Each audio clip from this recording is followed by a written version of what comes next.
Hi friends, Srikrishna పరమాత్ముడు లేనిదే మహాభారతమే లేదు. శ్రీ మహావిష్ణువు ధర్మ సంస్థాపనార్థం కోసం ద్వాపర యుగంలో శ్రీకృష్ణునిగా అవతరించాడు. శ్రీకృష్ణుడు ఎంతో పవిత్రమైన భగవద్గీతను మనకందించాడు. మహాభారత ఇతిహాసంలో శ్రీకృష్ణుడు ఎంతో కీలక పాత్ర పోషించాడు. అయితే శ్రీకృష్ణుడు ఏనాడు రాజ్యాల కోసం కాని రాజ్యాధికారం కోసం కాని యుద్ధాలు చేయలేదు. అధర్మాన్ని నాశనం చేయడం కోసమే శ్రీకృష్ణుడు ఆయుధాన్ని చేతపట్టాడు. శ్రీకృష్ణుని ప్రధాన ఆయుధం సుదర్శన చక్రం. సుదర్శన చక్రంకు ఒక ప్రాధాన్యత ఉంది. శ్రీకృష్ణుడు సుదర్శన చక్రాన్ని ప్రయోగించినప్పుడు అది వెళ్లి శత్రువు తల నరికే తిరిగి వస్తుంది. సుదర్శన చక్రాన్ని ఆపగల శక్తి ఆ శత్రువుకు ఉండదు. అంతటి శక్తివంతమైన ఆయుధం సుదర్శన చక్రం. అత్యంత వేగంగా వెళ్లి శత్రువు తలను వేరు చేస్తుంది. అంతటి శక్తివంతమైన శ్రీకృష్ణుని సుదర్శన చక్రం ఒకసారి విఫలమైంది. శ్రీకృష్ణుడు ఒక స్త్రీతో యుద్ధం చేస్తున్నప్పుడు సుదర్శన చక్రం ఉపయోగించాడు. కాని అది విఫలమైంది. ఎందుకు విఫలమైంది? శ్రీకృష్ణుడు యుద్ధం చేసిన ఆ స్త్రీ ఎవరు? ఆ స్త్రీ అంతటి శక్తివంతురాలా? శ్రీకృష్ణుడు ఆ స్త్రీతో ఎందుకు యుద్ధంలో గెలవలేకపోయాడు? శ్రీకృష్ణునికి ఆ స్త్రీకి ఎందుకు యుద్ధం జరిగింది?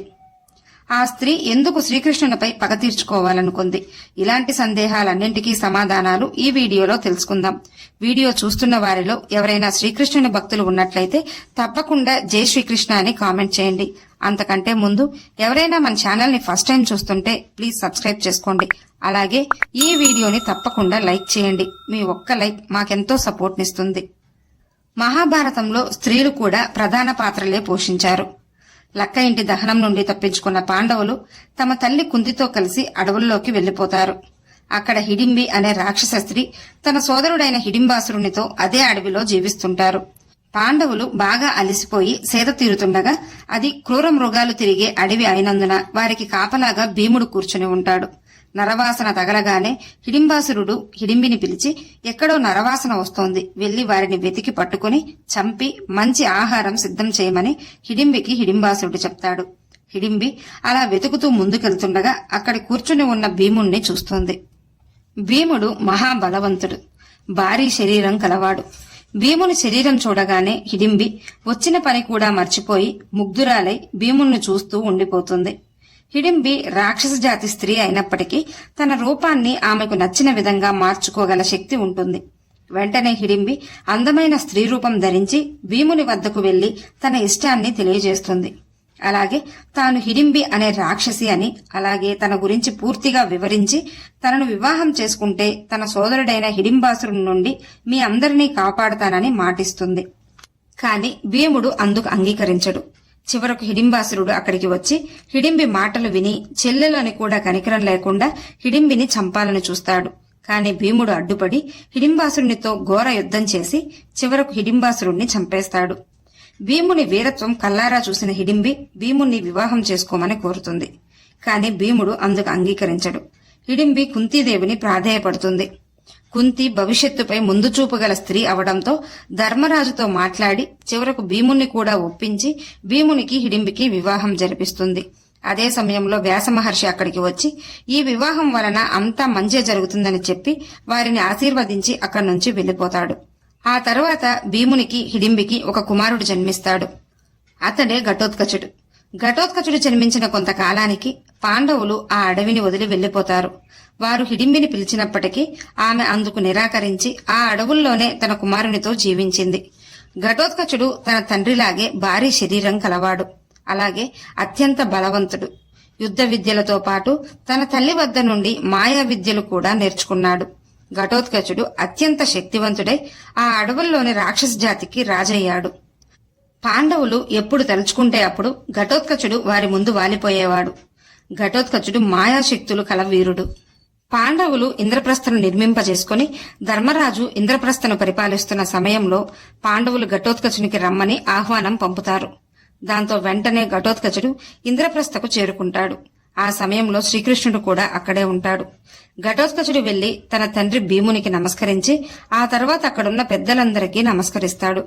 ధర్మరాజు ఘటోత్కచుడిని శ్రీకృష్ణునికి పరిచయం చేయగానే ఘటోత్కచుడు శ్రీకృష్ణుని పాదాలకు నమస్కరించి ఆశీర్వాదం తీసుకుంటాడు.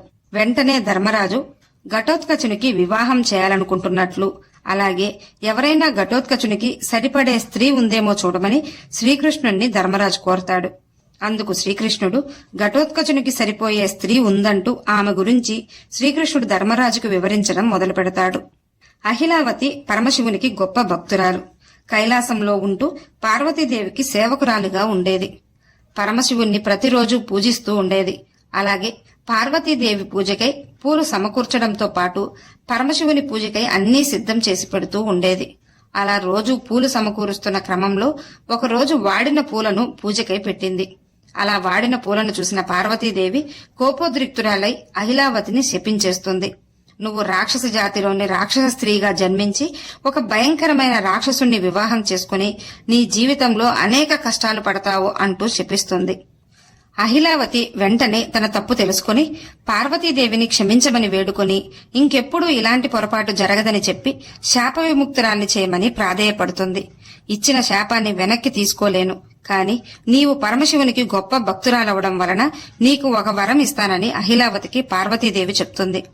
నీకు ఎలాంటి బాధ కష్టం కలగకుండా నీకు ఎల్లప్పుడూ తోడుగా ఉండి నిన్ను కాపాడుతాను అంటూ అహిలావతికి పార్వతీదేవి వరాన్ని ప్రసాదిస్తుంది. పార్వతీదేవి శాప ప్రభావం కారణంగా అహిలావతి భూలోకాన మురాసురుడు అనే రాక్షసునికి కుమార్తెగా జన్మించింది. మురాసురుని కుమార్తెగా జన్మించిన అహిలావతిని మౌర్విగా పిలిచేవారు. అంటే అహిలావతే మౌర్విగా జన్మించింది. మురాసురుడు నరకాసురునికి మంచి స్నేహితుడు, అలాగే సేనాధిపతి కూడా. నరకాసురుడు చేసే హింసలు భరించలేక ప్రజలు దేవతలు ఎంతో బాధపడుతుంటారు. దేవతలందరూ కలిసి శ్రీకృష్ణుని వద్దకు నరకాసురుడు చేసే పాపాలు హింసలు గురించి వివరించి ఎలాగైనా నరకాసురుని వధించమని కోరతారు. అలాగే నరకాసురుడు బంధించిన స్త్రీలను కూడా విముక్తులను చేయమని కోరతారు. దాంతో శ్రీకృష్ణుడు నరకాసురునిపై యుద్ధానికి సిద్ధమవుతుండగా శ్రీకృష్ణుని భార్యలలో ఒకరైన సత్యభామ కూడా శ్రీకృష్ణుని వెంటే యుద్ధానికి బయలుదేరుతుంది. నరకాసురునికి శ్రీకృష్ణునికి మధ్య భీకర యుద్ధం జరుగుతుంది. శ్రీకృష్ణుడు నరకాసురుని సేనాధిపతి అయిన మురాసురుణ్ణి అలాగే అతని 7 మంది కుమారులను వధిస్తాడు. ఆ తర్వాత అదే యుద్ధంలో శ్రీకృష్ణుడు నరకాసురుణ్ణి కూడా వధిస్తాడు. నరకాసురుడు బంధించిన స్త్రీలను కూడా విముక్తులను చేస్తాడు శ్రీకృష్ణుడు. మౌర్వి తన తండ్రిని 7 మంది సోదరులను శ్రీకృష్ణుడు చంపాడన్న కోపం బాధతో శ్రీకృష్ణునిపై పగ పెంచుకుంటుంది. ఎలాగైనా పగ తీర్చుకోవాలనుకుంటుంది. మౌర్వి తనకున్న శక్తి సరిపోదని కామాఖ్యాదేవికై తపస్సు చేసి ఎంతో శక్తిని పొందుతుంది. శ్రీకృష్ణునితో మౌర్వి యుద్ధానికి సిద్ధపడుతుంది. అలా వారిద్దరి మధ్య భీకర యుద్ధం చోటు చేసుకుంటుంది. శ్రీకృష్ణుణ్ణి ఓడించేలా యుద్ధం చేస్తున్న మౌర్విపై సుదర్శన చక్రం ప్రయోగిస్తాడు శ్రీకృష్ణుడు. కాని అది విఫలమై వెనక్కి తిరిగి వస్తుంది. అప్పుడు పార్వతీదేవి ప్రత్యక్షమై మౌర్వి పూర్వజన్మ గురించి అలాగే ఆమెకు ఇచ్చిన శాపం వరం గురించి శ్రీకృష్ణునికి చెప్పి ఇద్దరిని శాంతింపజేస్తుంది. పార్వతీదేవి ఇచ్చిన వరం కారణంగా మౌర్విని సుదర్శన చక్రం ఏమి చేయలేకపోయింది. ఆ తర్వాత కామాఖ్యాదేవిని పూజించుకుంటూ కామాఖ్య అడవుల్లోనే జీవించసాగింది మౌర్వి. ఈ విధంగా మౌర్వి గురించి అన్ని వివరాలు చెప్పి మౌర్వి అయితే ఘటోత్కచునికి వివాహం చేసుకోవడానికి సరిగ్గా సరిపోతుందని ధర్మరాజుకి శ్రీకృష్ణుడు చెప్తాడు. ఆ తర్వాత ఘటోత్కచునికి మౌర్వికి వివాహం జరిపిస్తారు. ఈ వీడియో మీకు నచ్చినట్లయితే లైక్ చేయండి, షేర్ చేయండి, అలాగే సబ్స్క్రైబ్ చేసుకుని పక్కనే ఉన్న బెల్ ఐకాన్ ని ఆన్ లో ఉంచుకోండి. Thanks for watching.